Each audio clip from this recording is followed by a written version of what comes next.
जय जगन्नाथ सांग माने केमती अच्छा समस्ते। आई होप समस्ते भल थे। मु भी भल अच्छी। आज आम सकाळू बाहरीचु गोटे नुआ जगह देखापी जोटा कि फरीदाबाद रे अच्छी श्री सिद्धदाता आश्रम, जोटा कि आश्रम अच्छी सिद्धदाता आश्रम। यहाँ तो मु बस गूगल रे सर्च करके जगह देखी थी तो मत भल लगी तो मु भाविली कि ये आम जाकि थे देखिकी आसवा केमती कौन अच्छी। तो यहाँ जोटा कि लक्ष्मी नारायण टेम्पल ना रे भी अच्छी। जो मैंने जानी थे जो मैंने दिल्ली रे रोचंती नोएडा रे रोचंती से मैंने जानी थे कि लक्ष्मी नारायण टेम्पल भी कह जाए। 1980 रे परम पूजनीय स्वामी सुदर्शन आचार्य महाराज को द्वारा यहाँ बनाई पुराण रे भी यार किछिटा कनेक्शन अच्छी जोटा कि मुझे भलरे जानी किंतु मु शुणी जे यार किछि कनेक्शन अच्छी। तो लोकेशनटा है आम दिल्ली रो सेक्टर 44 रे फरीदाबाद रे अच्छी यहाँ। तो आपण चाहिए मेट्रो रे भी आसीपारे, आपण चाहिए कार रे आसीपारे। कार रे जो मैंने आसुचंती तार पार्किंग भी से बाहर अच्छी, सेटा फ्री पार्किंग अच्छी। ये सब मु बस टिके सर्च करी जोटा मुझे संगे शेयर करुँची। बाकी आपण मैंने रोड देखिपे केते सुंदर लगुच। खरा बहुत होता किंतु रोड बहुत सुंदर अच्छी, ग्रीनरी अच्छी, दी साइड रे गछ अच्छी, बहुत सुंदर लगुच। तो आमे जाऊँ संग मैंने आम ऑलमोस्ट पहुँची गलुणी। चलतु देखा केमती कौन अच्छी। बाहर देखु तर बोर्ड लगी श्री सिद्धदाता आश्रम। भितर को जीवा केमती कौन रोच देखा। बाकी मंदिर टाइमिंग अच्छी सकाळ 5:30 गोटे, पुणी 4 राति 8टा। गरम दिन रे अलग टाइमिंग, शीत दिन रे अलग टाइमिंग। गरम दिन टाइमिंग रोचे 5:30 सकाळ 5:30 गोटे, पुणी 4 राति 9टा।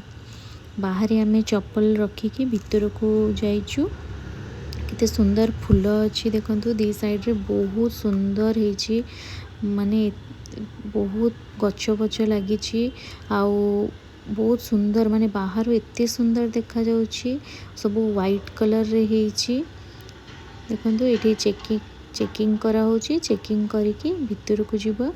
भीतर देखो केते सुंदर लगुच। सबकिछि व्हाइट कलर रे हेची आ बहुत बड़ जगह रे हेची जोटा कि माने एठी किछि भी फंक्शन हेले पाखापाखि 1000 रु अधिक लोक आसी परिबे। तो भीतर को गला परे देखंतु एठी गोटे गरुड़ स्तंभ होईची, दी पटे हाथी अछंती, पाहाच छड़ीकी ऊपर को गले मंदिर अच्छे। तो देखंतु दी पटे हाथी अछंती, व्हाइट कलर रे पूरा हेची आ बहुत सुंदर लगुच। माने गोड़ ताती पनी बोली भल अरेंजमेंट भी हेची, बहुत सुंदर अरेंजमेंट करा हेची आ बहुत भल लगुतला। तो देखंतु बाकी भितरे हमर ठाकुर अछंती। सबु संडे एठी भंडारा भी हुए, आपण चाहिए सेठी प्रसाद ग्रहण करें। तो बहुत भल होता माने आमे संडे जाई नथिलु तो अनफॉर्चुनेटली आम ये प्रसाद नथिला।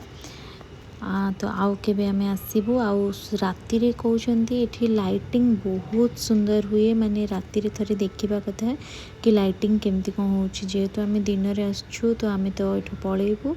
आउ केबे आसिले म आपनको राति रो व्यू देखेबी। कहउचंती बहुत सुंदर लाइटिंग हुए। तो देखनु केते सुंदर लागु। तांकर एटा हला माने आपण एठी चप्पल रखि परिबे। तो चप्पल एरियाटा आपणकर एठी आपण चप्पल रखिपारे। एटा फ्री रहुची जे समस्ते एठी चप्पल रखिकी भितर को जिबे।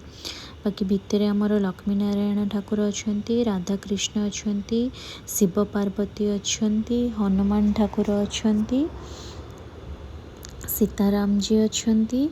आउ आपण सेठी सबु ठाकुर को दर्शन करिकी माने एमती राउंड वाइज अच्छी सबु ठाकुर को दर्शन करिकी आसिला परे गुरुदेव भी सेठी अछंती, तांकर मूर्ति भी सेठी स्थापना करा जाइछि। तो सबु किछि बुलिकी आमे बाहरी जाइथिलु पुणे घर को। आज दिनटा भलरे कटिछि। मंदिर गले तो बहुत भल लगे, बहुत शांति लगे। तो दिनटा बहुत भलरे कटिछि। आमे एबे पुणे घर को जाउछु।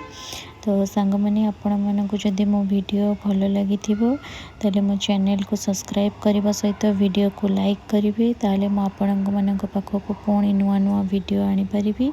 रहिली जय Jagannath bye bye take care.